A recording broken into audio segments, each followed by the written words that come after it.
Hi, my name's Steve Gennaro. I have over 20 years experience in the food and grocery industry in my roles as both a national sales manager of various food manufacturers, but also on the other side as a buyer and category manager of a grocery retail business. Now today's a beautiful day. I've got my orange on today. It is hunting season in Rhode Island, so I don't want to be mistaken for a deer or in my case a moose. So today's episode, I'd like to teach you a few different things I've learned not from my successes in sales, but from my failures. So let's go. One thing I realized and learned many years ago, which took me a long time to learn, is that rejection is inevitable. So whether you're new at selling on the retail level, not every buyer, not every customer is going to say yes to the product or the service that you're offering. You just have to learn not to internalize that rejection as your inability to sell. You've got to realize to learn from this rejection just as much as you would learn from your successes. Another thing I've learned years ago is to become more resilient.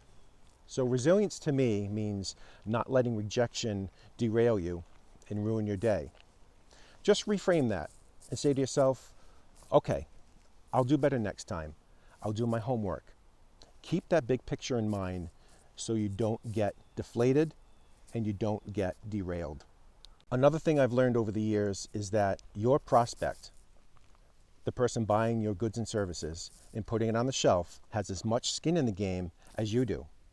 If you sell them a product, they put it on the shelf and nobody buys it, or sales are horrible, and they discontinue the product, they've lost and you've lost. They were rejected by their customer and you're rejected by losing the sales and further sales. So by doing your homework and communicating this understanding to your customer, you'll gain more respect in your field. Okay, finally, just because your customer says no now, it doesn't mean they're closed off forever. Keep your follow-ups curious and thoughtful. Something like, how can we better align our products to service your customers in the future, right? Ask them. You may be very surprised at their response, but by asking them this, it shows that you're invested in their success as well, and it keeps the door open for future opportunities.